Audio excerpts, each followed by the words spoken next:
Irmãs, desde ontem que nós estamos sendo alvo aqui da hospitalidade desta igreja e desde terça-feira que estamos sendo alvo, eu e minha esposa Beth, que ali está, estamos sendo alvo da hospitalidade de membros dessa igreja, muito especialmente do nosso amigo de infância, o presbítero Manuel Canuto, e a sua esposa Thelma, que tem nos abrigado aqui com todo o amor e carinho.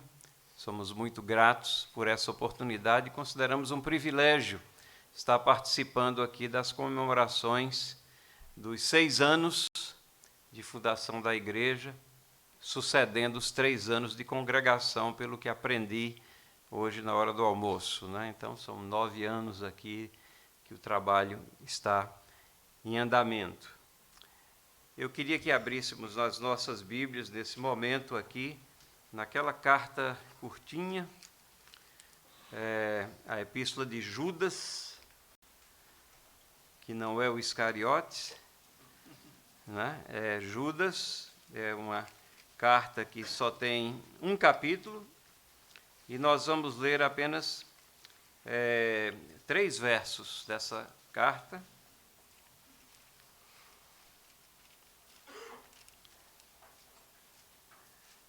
Primeiro, o verso 3,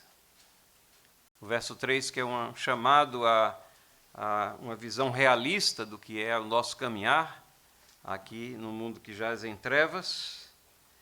Notem o apelo bastante intenso que é feito aqui pelo autor, quando ele diz em Judas, versículo 3, amados, quando empregava toda diligência em escrever-vos acerca da nossa comum salvação, foi que me senti obrigado a corresponder-me convosco, exortando-vos a batalhardes diligentemente pela fé que uma vez foi entregue aos santos. A impressão que nós temos na leitura aqui é que até o assunto da carta parecia que seria outro. Ele iria falar das bênçãos comuns, dessa comum salvação, e aí sentiu aquele peso, aquela obrigação de alertar para que nós estamos verdadeiramente numa batalha. E então ele se sentiu obrigado a fazer essa exortação. E a exortação é de batalhar diligentemente. Não descansadamente, mas diligentemente. Não negligentemente, mas diligentemente. Pela fé. E que fé é essa? É a fé que nós recebemos através das Escrituras, a fé que foi entregue aos santos e a fé que foi entregue a homens santos que, pela inspiração do Espírito Santo, escrituraram aqui para nossa instrução e que vem sendo transmitida, a tocha do Evangelho vem sendo transmitida de geração em geração. Hoje somos frutos aqui dessa graça de Deus. Essa carta é escrita no contexto, então, de falsos ensinamentos, falsos mestres, muitos desses que são provenientes da igreja, da própria igreja visível, mas também a percepção de que nós vivemos num mundo cheio de falsos mestres.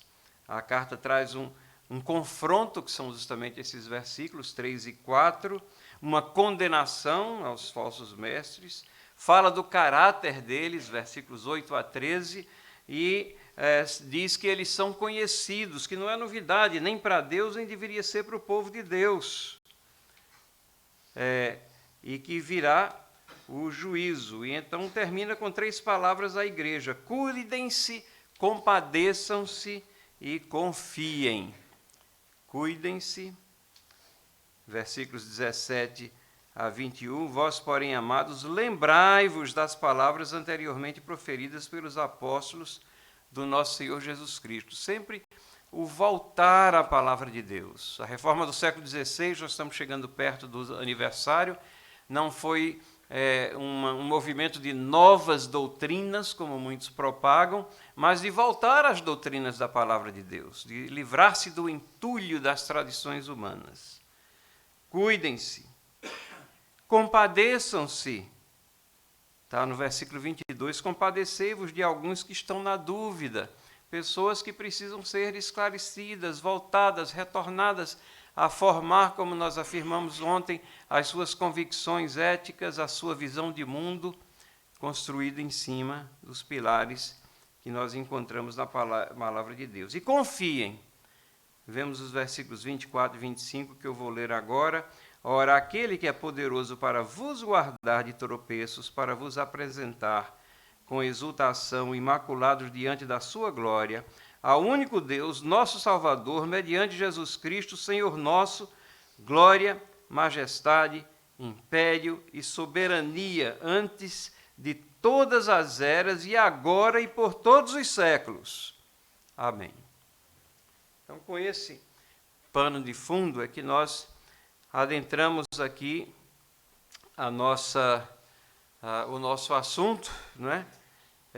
Que é o que estão ensinando aos nossos filhos, algo que está no meu coração, nas minhas atividades durante vários anos, que me levou a escrever também sobre isso, e temos a oportunidade, então, hoje, de estar compartilhando com os irmãos algumas das coisas que devem servir de alerta ao nosso caminhar e conclamar a Igreja de Cristo aqui, possamos nos alinhar com aqueles que estão batalhando pela fé uma vez dadas aos santos, nessa esfera da educação, que é parte do tema central dessas conferências. E eu queria começar fazendo um exame sobre a questão, ou falando um pouco sobre a questão dos livros didáticos brasileiros. O que é que estão ensinando, né, para as crianças hoje? Como é que uma forma de pensar não cristã chega às mentes das crianças? E quais as pressões que uma cultura sem Deus, que é antagônica a Deus, encontra caminho à mente e aos corações das crianças? Nós temos grandes problemas com os livros didáticos e paradidáticos no Brasil. Problemas que são ideológicos e contribuem para a crise do nosso ensino. Temos uma cultura impregnada pelo marxismo cultural. Ontem nós tivemos a oportunidade de discorrer sobre isso, falar sobre marxismo cultural. Isso está impregnado na nossa cultura e é incentivado também pelo poder público. Isso distorce realidades e encaminha crianças e adolescentes a um rumo que incentiva, prestem atenção, a dissolução moral, pessoal, familiar e social. Então, nós temos uma situação de amoralidade do ensino secular que milita contra a graça de Deus, proclamando comportamentos condenáveis pela palavra. Esse é todo o contexto que nós estamos e que vemos presentes isso aí nos livros didáticos. Revista Veja, há um tempo atrás, trouxe uma reportagem e tem o garotinho aí escrevendo: o ensino no Brasil é ótimo. E é interessante porque ela falava sobre a crise no ensino brasileiro e dizia a matéria, o conteúdo da matéria, dizia: os erros não são só deles. Estudantes brasileiros são os piores nos rankings internacionais, mas mais de 90% dos professores e pais aprovam as escolas. Ou seja, todo mundo acha que está indo tudo bem, que as coisas vão bem, mas não vão. Na realidade, nem o aproveitamento é bom, nem o conhecimento transmitido é adequado e bom, e ele está eivado de situações que são contrárias àquelas que nós encontramos na palavra de Deus. Ontem nós tivemos a oportunidade também de falar um pouco sobre um artigo de Ali Kamel, que tem o título "O que ensinam as nossas crianças". Isso aqui, há 12 anos atrás, onde ele escreveu sobre as distorções históricas que estão contidas nos livros.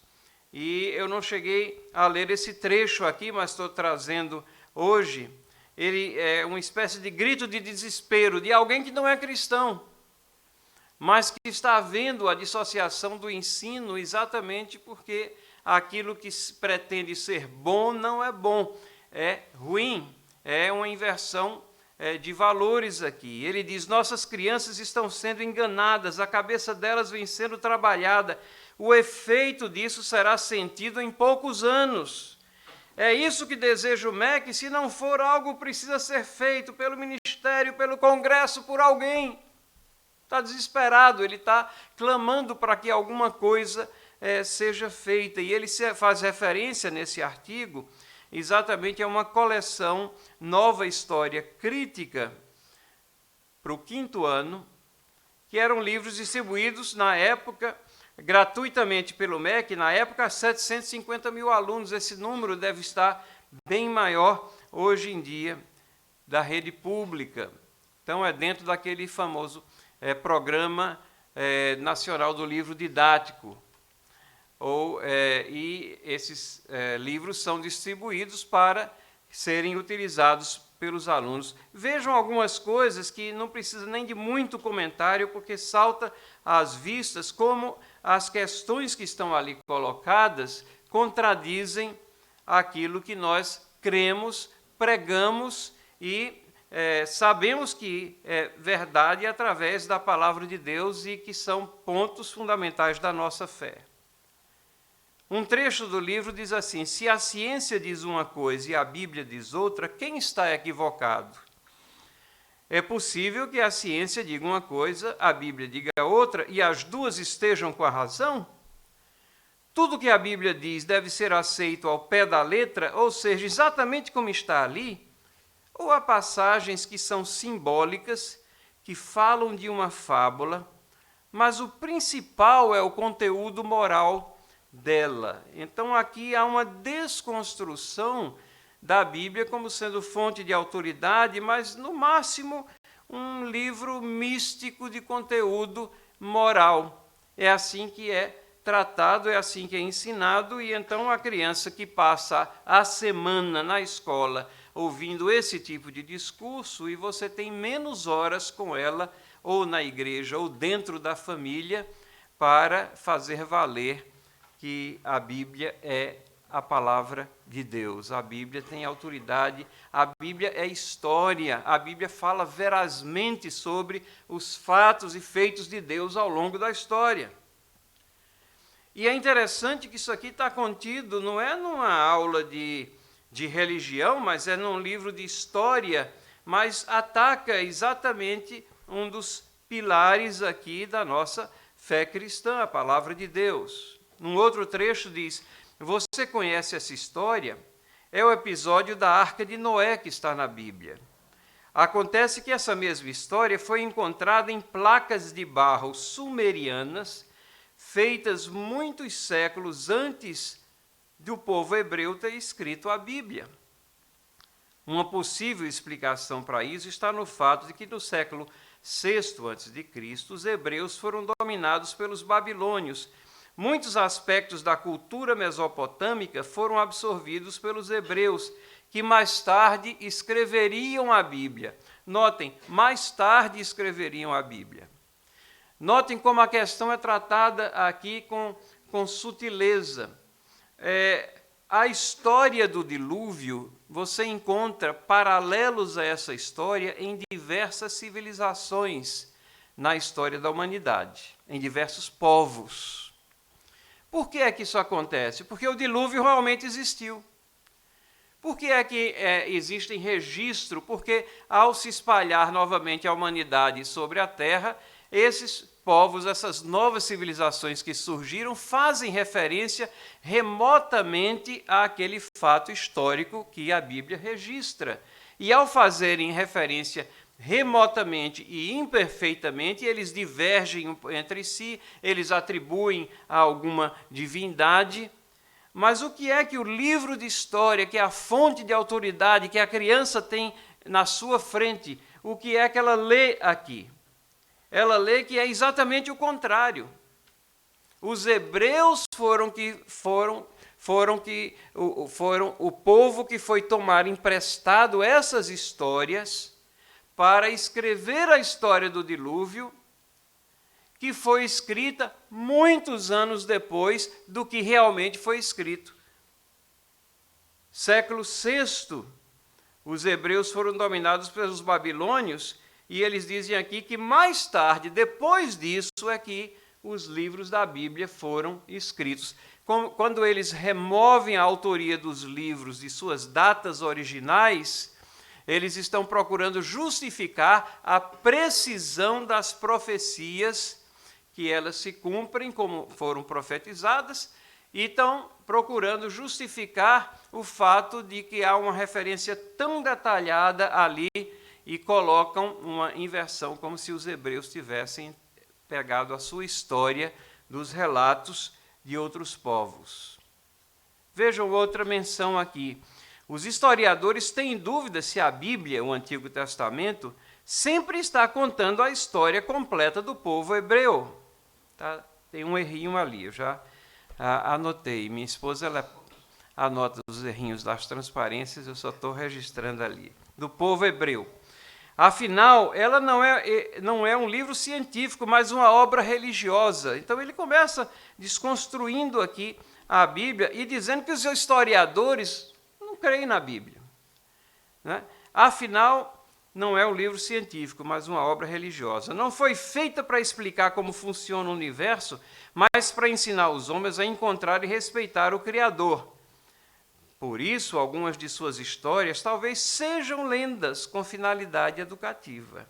Veja, por exemplo, a narrativa sobre Adão e Eva. A ciência já mostrou que a origem da humanidade é bem mais complexa, como explica a teoria da evolução. Isso aqui confunde a mente da criança, porque está dizendo que a ciência já mostrou. Se ela já mostrou, não é teoria, é fato. Mas depois ele fala de teoria da evolução. Então, no máximo, há uma confusão aqui de terminologia e uma descaracterização da veracidade dos relatos bíblicos dos atos criativos de Deus.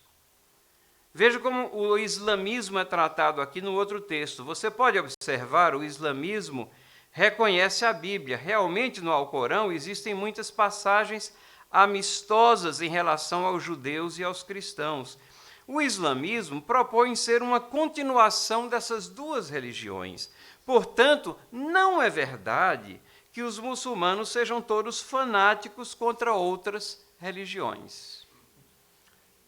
Percebem como a cabeça da criança, o coração dela é trabalhado para ignorar as realidades não somente da história, mas as realidades do mundo contemporâneo que nós vivemos e testemunhamos cristãos sendo decapitados exatamente em função da sua lealdade religiosa ao cristianismo.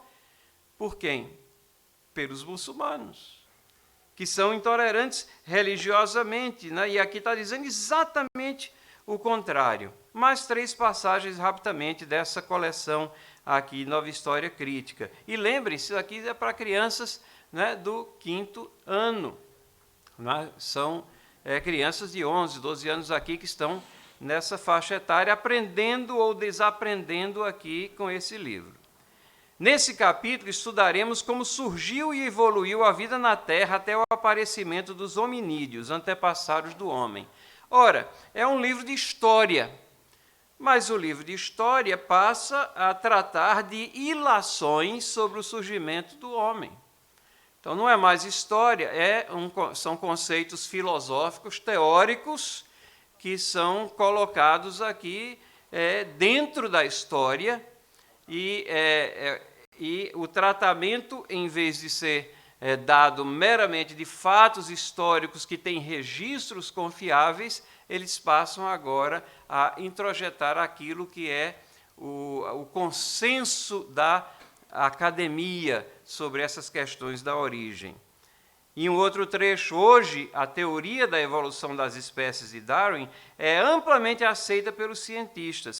Ela tem sido comprovada e aperfeiçoada por inúmeras pesquisas. Então, sonega-se aos alunos, às crianças e adolescentes, que existe um grande número de cientistas, cristãos e não cristãos, que disputam com grande competência e baseado numa visão muito acurada da microbiologia, a teoria da evolução. Mas esses fatos eles são sonegados na exposição para passar uma visão de que Deus é apenas uma ideia, uma ideia interessante, que pode ser alvo de culto ou de utilização na vida pessoal, mas que não tem nada a ver com a vida real. A vida real é essa que está sendo colocada aqui.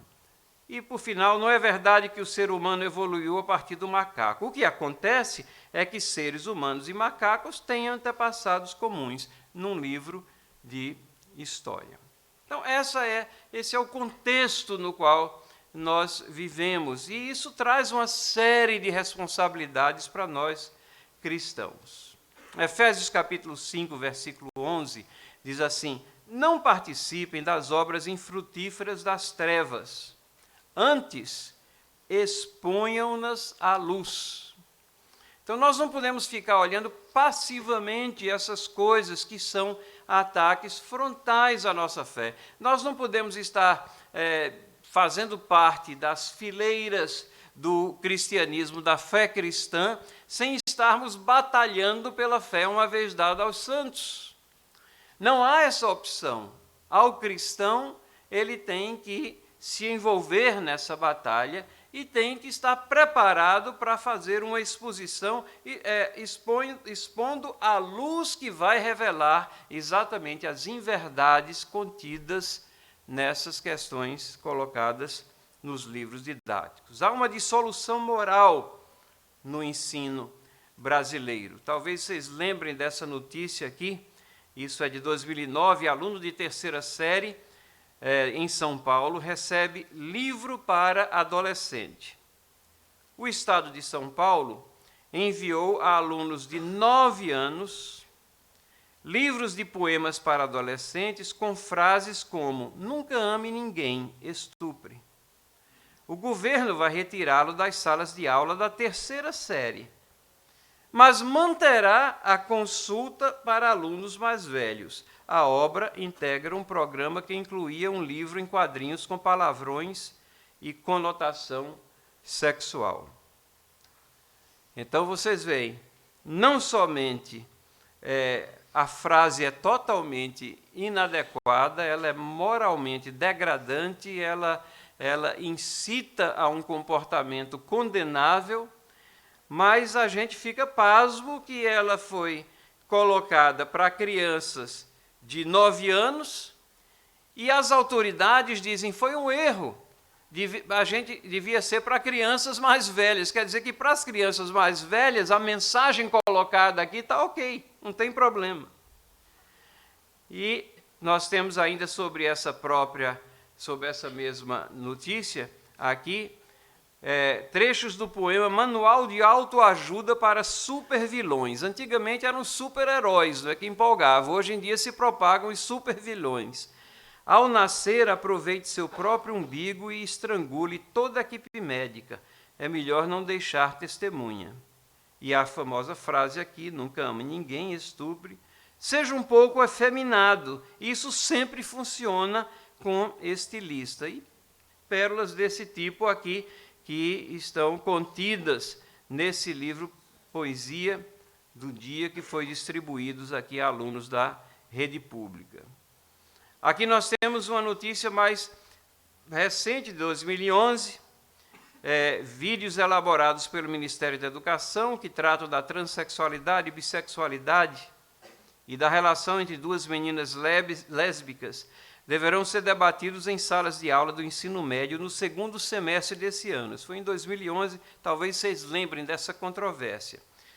O objetivo do material, composto de 3 filmes e um guia de orientação aos professores, é trazer para o ambiente de 6.000 escolas o tema gay como forma de reconhecimento da diversidade sexual e enfrentamento do preconceito. Então, se você se posiciona biblicamente contra a prática, contra essa postura de vida, você é preconceituoso, você recebeu um rótulo aqui. E tudo isso aqui é produzido com o dinheiro dos seus impostos aqui pelo poder público. E essa distribuição, ela estava ela foi realizada em 3 ou 4 estados e foi parada apenas porque houve uma gritaria geral do mundo evangélico contra essa distribuição. Mas a luta continua aqui. Veja esse artigo da Folha de São Paulo, do mesmo ano, 12/5, onde Lula Ramírez, que é um defensor da causa gay, o educador social Lula Ramírez, ele se chama educador social, na realidade, ele é um deseducador social ou um promotor de amoralidade, mas ele diz o seguinte: lutamos por uma escola que não seja heteronormativa. Temos dúvida de que estamos numa batalha? Eles não têm. Eles estão numa batalha. Lutamos por uma escola que não seja heteronormativa. Na escola de hoje, o que se divulga é aquele modelo da família perfeita, como pai, mãe, filhos. Isso está mudando. A escola deve promover a convivência democrática desde cedo. Notem os chavões: convivência democrática. Quem pode ser contra a convivência democrática? Mas debaixo desse slogan, então, coloca-se toda uma visão de vida que é antagônica aos princípios de moralidade que nós encontramos na palavra de Deus. Então, esse é o contexto que nós nos encontramos, e é nesse sentido que as ideias contrárias ao reino de Deus atingem as nossas mentes, atingem a mente dos nossos filhos. Eu trago aqui um exemplo também de blasfêmia e promoção do ateísmo num livro paradidático de autoria de Paulo Bettencourt. Paulo Bettencourt já é um autor que faleceu recentemente, mas ele escreveu esse livro para a faixa etária de 9 anos, e vocês notam que tem uma parte clara e uma parte mais escura. A parte clara é para ser lida durante o dia e a parte mais escura para ser lida durante a noite. O nome do livro é A Máquina de Brincar. E vejam que tipo de brincadeira é que ele promove aqui para que ocorra. Como está um pouco difícil de ler aí, eu transcrevi aqui para que a gente saiba o que é que está escrito, mas podem crer em mim que é uma reprodução fiel do que está lá no livro. E ele fala aqui, isso é para a parte do dia, falando sobre Deus. Quem já viu sua cara? Quem já falou no ouvido desse pai tão escondido? Eu ainda não. Mas esperem que um dia descubro tudo. Deus é só uma ideia? Deus é o nome de uma esperança? Deus é um pedido de socorro? Ou Deus ainda é criança? E por ser tão pequenino, tem medo de descer do céu à terra cá embaixo, tão longe. O que Deus nos deu, eu sei. Vamos brincar de cabra cega? Topamos, e ele respondeu: vou me esconder para sempre. Não é que o capeta venceu? Então essa é a mensagem nesse livro paradidático, é A Máquina de Brincar. Entrevistado, o autor disse: não há mal nenhum em brincar com Deus e o diabo, é só para descontração. Mas esse livro aqui também está incluso, ou estava incluso no Programa Nacional de Livros Didáticos, o PNLD, que fazia com que a sua distribuição ocorresse às escolas públicas de forma obrigatória. Mas se está ruim, fica pior. Aqui tem a parte para ler à noite. Eu transcrevi aqui também o que está ali em letras vermelhas para ler à noite. O diabo que me carregue. Ó diabo, meu grande amigo, vem brincar comigo. A tua cara malvada deixa Maria assustada. Ó diabo, meu grande amigo, vem brincar comigo. Do teu olho, de repente, cai uma lágrima de sangue. Ó diabo, meu grande amigo, vem brincar comigo. A tua testa é coroada por 2 guampas afiadas.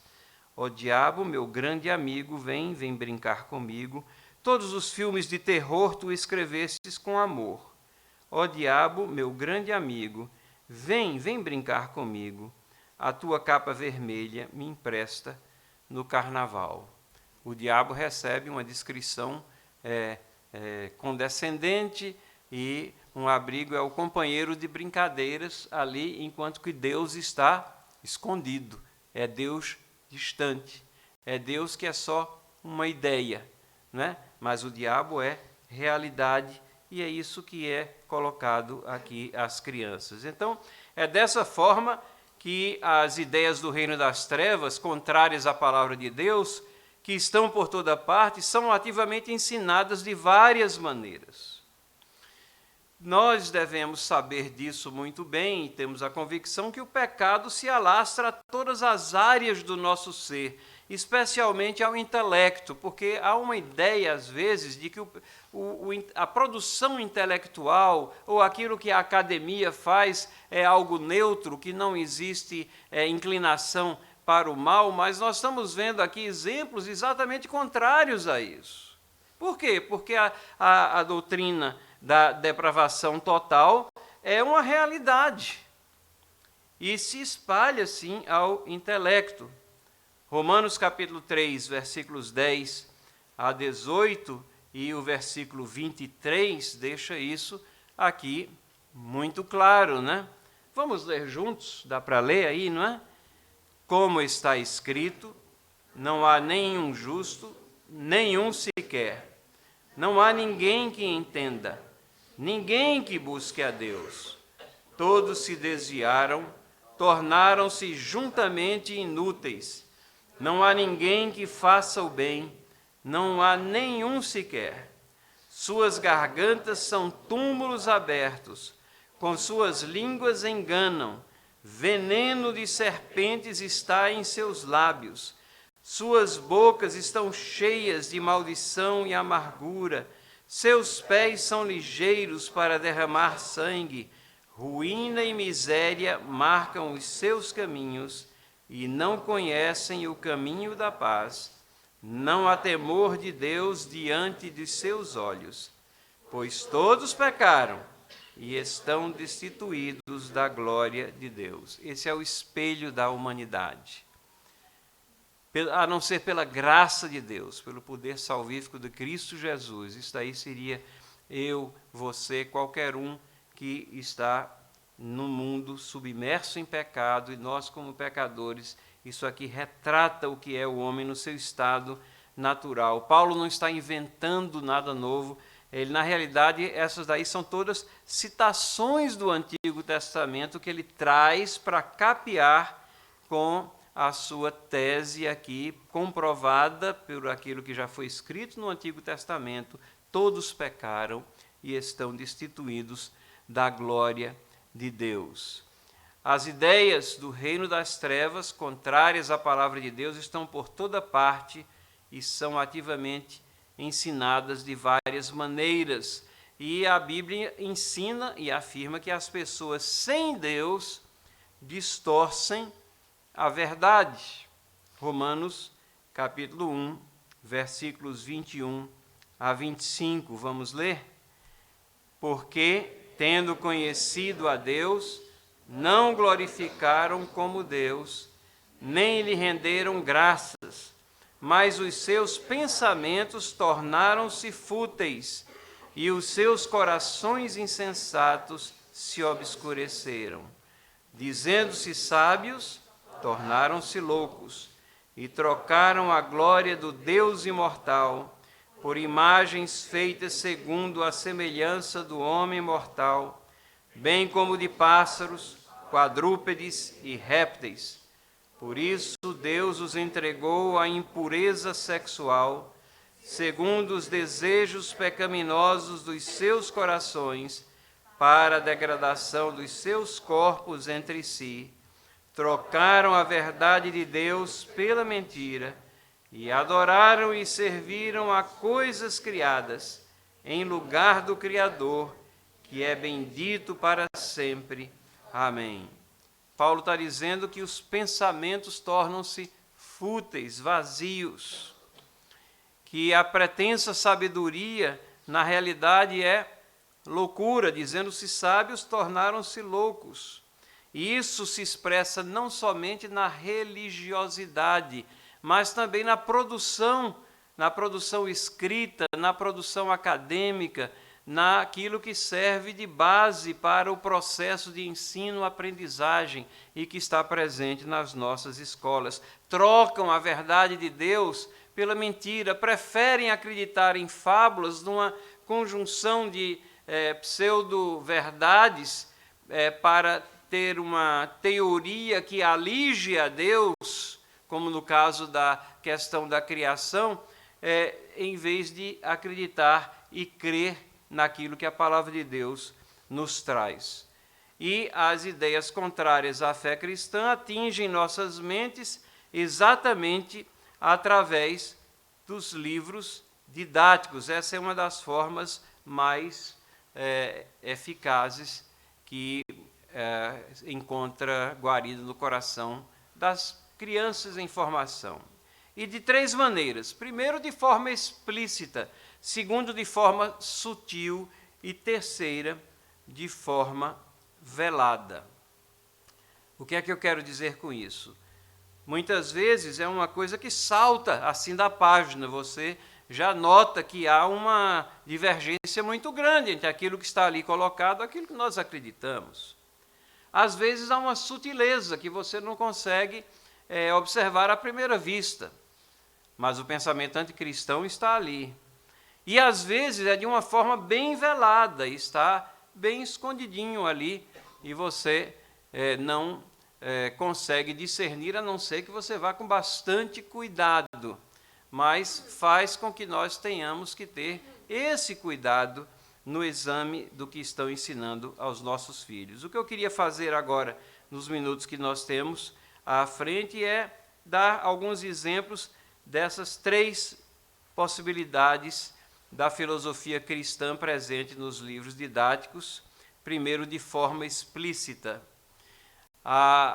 O texto bíblico que me vem à mente é Isaías capítulo 5, versículo 20. Esse é aquele capítulo onde Isaías tem os famosos ais. O ai é uma expressão conjunta de lamento e de julgamento, né? E ele lamenta e expressa o julgamento da parte de Deus em cima de várias coisas, mas aqui é em cima da inversão de valores. Ai dos que ao mal chamam bem e ao bem mal,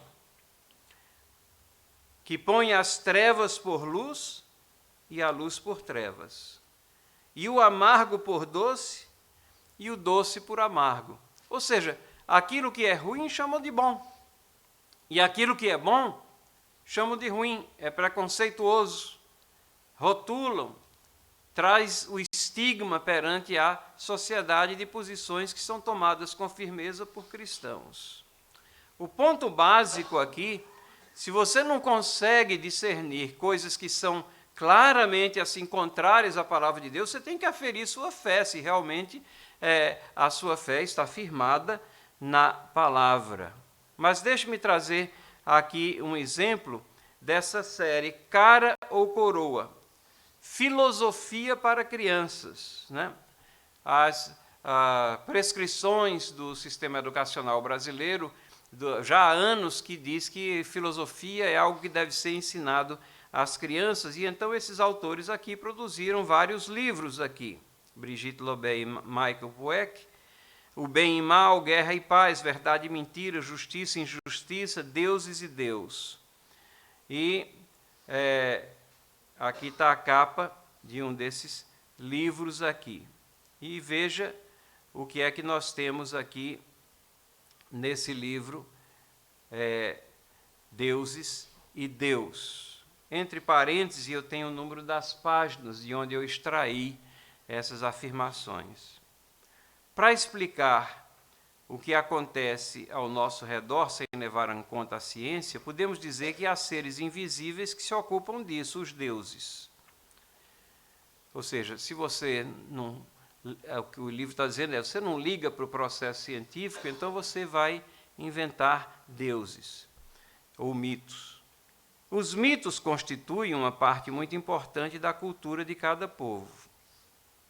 Os homens que acreditam em Deus não sabem se ele existe, mas acreditam. Ou seja, papai e mamãe, quando estão ensinando a criança em casa que existe um Deus, na igreja, quando o pastor fala que existe Deus, fala dos atos e dos feitos de Deus, ele não sabe se Deus existe, né? Mas acreditam. Então, aqui há explicitamente uma mensagem contra a fé cristã, contra Deus. E continua aqui: é preciso entender que o importante nas religiões é a sinceridade e, portanto, a liberdade. Quem compreende isso aceita que os outros creiam em um Deus diferente ou em vários deuses, é uma pessoa tolerante. Ou seja, se você tem uma fé firme e firmada em cima de princípios e valores, você é intolerante. Se você sabe que o cristianismo ele é exclusivista por natureza, eu sou o caminho, a verdade e a vida, ninguém vem ao Pai senão por mim, disse Jesus, né? Só há um caminho de salvação, só há um nome no qual nós clamamos para a salvação. Essa é a mensagem do cristianismo, é a essência da mensagem das boas novas de salvação. Há um caminho, o resto é tudo perdição. Você é intolerante, porque tolerante é aquele que aceita que deve ser dessa forma mesmo, que não vai propagar a sua mensagem para não ofender as outras pessoas. As religiões pregam amar, ajudar, perdoar, reconciliar-se, dizer não à violência, tornar-se melhor. É possível, sim, pôr essas ideias em práticas na terra sem necessariamente crer em Deus. Ou seja, a religião é um apêndice supérfluo. Sem forçosamente acreditar que é uma mensagem que ele enviou aos homens. A Bíblia descarta ela. Agora, essas ideias podem fazer parte do mundo, com ou sem Deus, com ou sem religião. E isso é uma falácia. Só existe amar, ajudar, perdoar, reconciliar-se, porque existe uma âncora, aquilo que a gente chama uma âncora metafísica, transcendente, que é a pessoa de Deus, que diz o que é bom e o que é ruim. Existem padrões, esses padrões a gente aprende na palavra de Deus, e ele permite e possibilita, na sua graça comum, que a humanidade ainda tenha padrões, mas isso flui de Deus. Não é que pode existir sem Deus. Retire Deus e a humanidade se autodestrói. Deus está cumprindo os seus propósitos na história da humanidade, exatamente restringindo o pecado para que esses propósitos sejam cumpridos. E assim, de uma forma explícita, há algo se contrapondo à nossa fé cristã. Por vezes é de forma sutil. Não tão explícita assim, mas sutilmente. Mas a escritura que me vem à mente é 1 Pedro capítulo 5, versículo 8, que diz: estejam alertas e vigiem, o diabo, o inimigo de vocês, anda ao redor como um leão, rugindo e procurando a quem possa devorar. E quando a presa desvia a atenção, o foco, com uma patada, o leão derruba aquela presa. Como é que você reage a essas questões que são de forma sutil trazidas do processo de ensino-aprendizagem ou dentro de livros didáticos, estando vigilante, usando comparações, utilizando-se de um texto que descreve às vezes uma mesma coisa do ponto de vista cristão e comparando aquilo com o que está sendo trazido num determinado livro didático. Eu trago novamente um exemplo aqui da História Geral de Francisco de Assis Silva, no momento em que ele está descrevendo a história dos hebreus. Veja como ele descreve aqui. A mais importante contribuição dos hebreus foi, sem dúvida, sua religião monoteísta, o judaísmo. Antes, porém, de atingir o estado monoteísta, crença em um único Deus, a religião passou por várias fases. Sutilmente aqui você já pode ver a pressuposição dele, que religiosidade, é fruto do pensamento humano e de várias fases na evolução desse pensamento, onde você chega a uma expressão de fé, uma religiosidade. E aí ele diz, de início os hebreus adoravam rios, fontes, poços, árvores, montanhas, que segundo eles eram habitados por espíritos Elohims. E a gente pergunta, de onde é que ele extraiu isso aqui? Mas há uma explicação. Qual é a maior fonte de informação que a gente tem sobre a história do povo hebreu? A palavra de Deus, o Antigo Testamento.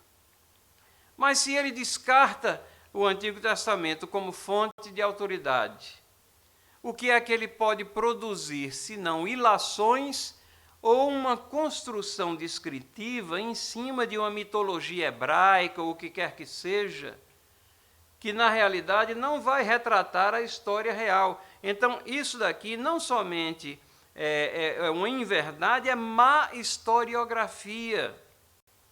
E ele diz aqui, posteriormente, passaram por uma fase de monolatria. E aí ele explica o que é monolatria. Monolatria é a adoração exclusiva de um único Deus, sem, contudo, negar a existência de outros deuses. Mas o que é que nós encontramos na palavra de Deus? Ouve, ó Israel, o Senhor vosso Deus é o único Senhor. Né?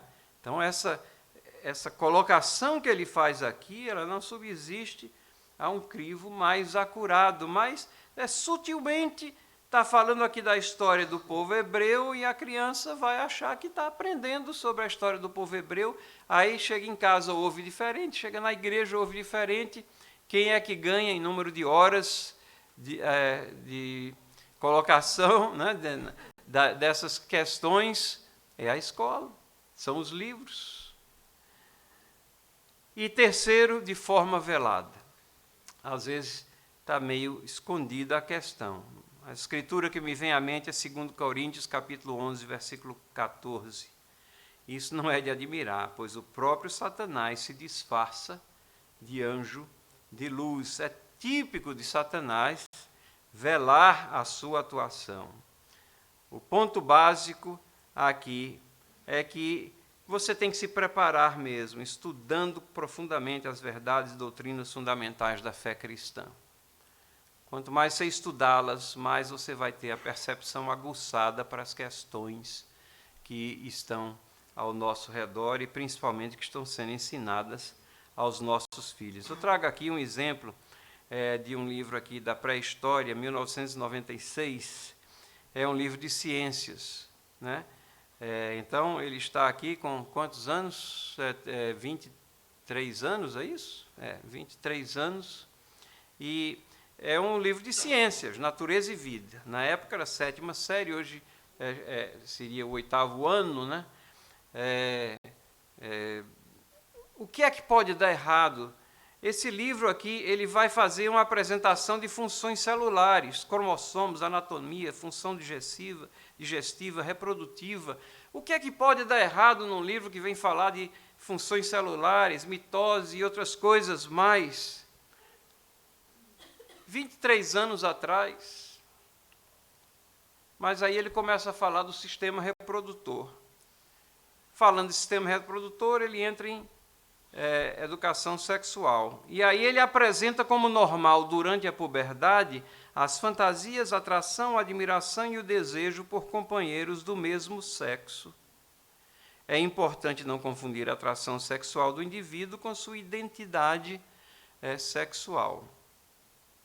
23 anos atrás, né, e muitos aqui estavam aprendendo em livros semelhantes a esse, veladamente debaixo da cobertura de um livro de ciência que aparentemente não tem nada filosófico no meio, mas tem uma filosofia anticristã e antirrealidade aqui.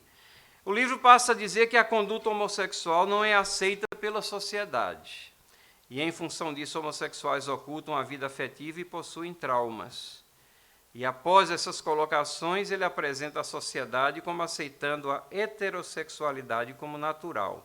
23 anos atrás. E alguém pode dizer, então ele está se redimindo aí no final, mas vejam, ele está atrelando isso à aceitação pela sociedade. Qual é a objeção que a gente coloca? Esse livro secular veladamente apresenta um conceito vago do certo e do errado, e uma indução para um ou outro tipo de comportamento. Ele está dizendo que certas atrações são normais, e não são normais. A palavra de Deus diz que são atrações contra a natureza.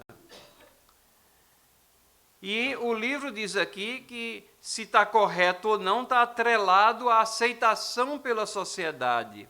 Ou seja, ele está transmitindo um livro de ciências, está transmitindo um ensino filosófico que não existem verdades absolutas ou conceitos permanentes.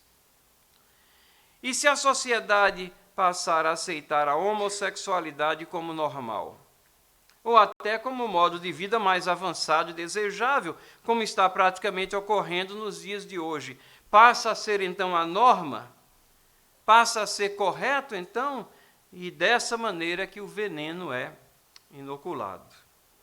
Um outro exemplo aqui sobre língua portuguesa. Gente, aprender língua portuguesa, o que é que pode dar errado? Mas ele vai falar aqui sobre mentira. Então ele já entrou aqui numa parte da ética, né? Mentir sim ou não. E ele coloca 2 depoimentos. Os sim, muitas vezes é necessário mentir para não levar bronca. Mentira só vale a pena em casos especiais, como, por exemplo, para evitar magoar uma pessoa. A mentira pode ser uma boa saída para se livrar de um problema, além disso, ajuda a gente a se defender. E o não, às vezes é necessário mentir para escapar de um problema, mas não vale a pena. Mentir não é bom. E mais, se você for descoberto, as pessoas passarão a não acreditar mais em você, mesmo quando falar a verdade. Não se deve mentir, pois quando falar a verdade, ninguém vai acreditar. E o interessante é que depois de colocar depoimentos a favor e contra a mentira, ele se dirige aqui à professora e aos alunos aqui e dá o exercício. Organize com seus colegas um mural de opiniões sobre a mentira. Professor, sugerimos que o mural seja disposto em 2 colunas. Chega na parede, divide ali e pega aqueles post-it, aqueles papeizinhos que colam, né? Sugerimos que o mural seja disposto em 2 colunas, opiniões a favor da mentira, de um lado, opiniões contra a mentira, do outro. Ora, e daí? Né? E se a mentira vencer? Então passa a ser a norma. Veja, paulatinamente e veladamente aqui, nas mentes que estão aprendendo ciência, uma visão que não é bíblica da sexualidade é inculcada. Paulatinamente, nas mentes que estão aprendendo a língua portuguesa, a ética das escrituras é atacada. A distinção entre verdade e mentira é diluída.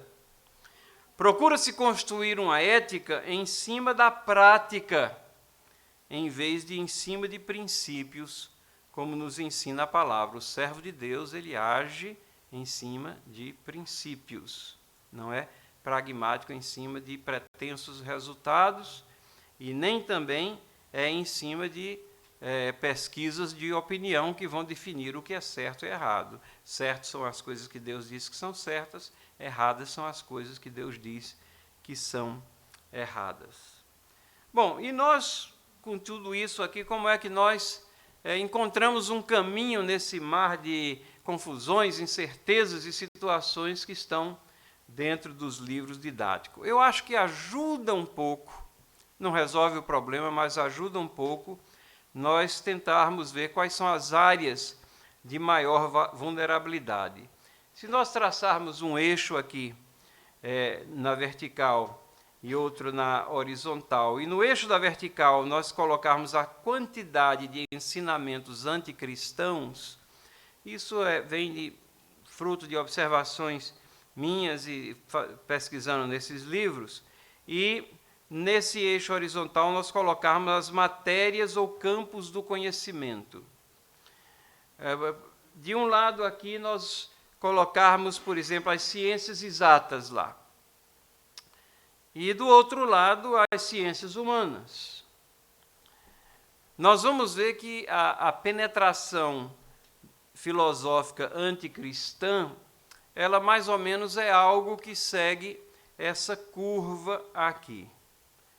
Menos possibilidade ali na área das exatas e crescendo aqui quase que exponencialmente para as áreas das humanas. Deixa eu repetir o gráfico aqui, colocando alguns nomes de matérias para tentarmos entender um pouco melhor. Temos aqui os eixos, de um lado estão as exatas, do outro lado estão as humanas, e aí nós teríamos, vamos dizer, ali nas exatas, matemática básica, os blocos de construção das outras ciências aqui, gramática lá pertinho também, né? Aí, aqui no meio, e isso pode variar, mas essa disposição, geografia, ciências, história, sociologia e leitura, e lá no campo, lá na direita, filosofia, onde você gravita no campo das ideias, né? A penetração filosófica anticristã vai seguir mais ou menos essa curva. O que nos diz que nós deveríamos dar muita atenção, ou maior atenção, ou focar nessas áreas aqui, sabedores de que é aqui que o problema ele entra com maior intensidade. Né? Não esquecendo que mesmo no livro de ciências, lá que está mais para aquele lado, nós tivemos sutilmente aqui a introdução, isso há 23 anos, de uma situação que contraria a ética cristã. Então, fala-se muitas vezes que a academia é neutra, que ela não tem pendência para um lado ou para o outro, mas isso é um mito. E o filósofo Gordon Clark escreveu o seguinte: as escolas, de uma forma geral, não são, obviamente, cristãs. As escolas públicas, ele falava com mais precisão, mas com semelhante obviedade, não são neutras. As Escrituras dizem que o temor do Senhor é o princípio da sabedoria, parte essencial do conhecimento. Mas as escolas, omitindo todas as referências a Deus, eu costumo dizer que nas escolas, de uma forma geral, omite-se a realidade de Deus. Há um pecado lesa humanidade de omissão de que Deus existe e da sua intervenção na história, né? O maior fato da história, o ápice da história, é a vinda de Cristo. Isso é tratado como se fosse uma nota de rodapé, né? Então, as escolas aqui, omitindo todas as referências a Deus, passam aos alunos a noção de que o conhecimento se obtém sem qualquer relacionamento com Deus.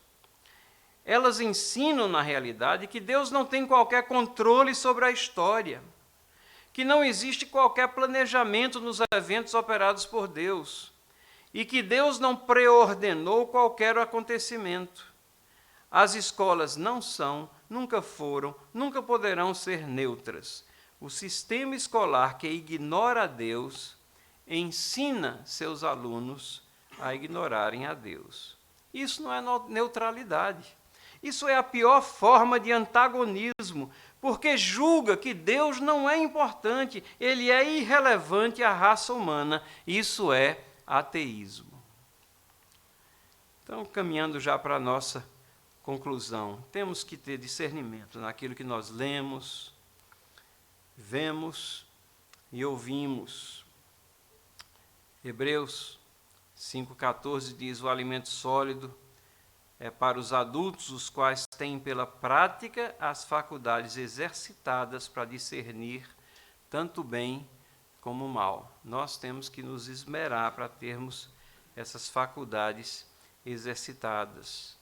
E Romanos 12, 1 e 2 fala que nós não podemos nos conformar, né, com esse mundo, mas devemos operar a transformação do Espírito Santo. O Espírito Santo opera uma transformação no nosso entendimento, para que nós experimentemos qual seja a boa, agradável vontade de Deus.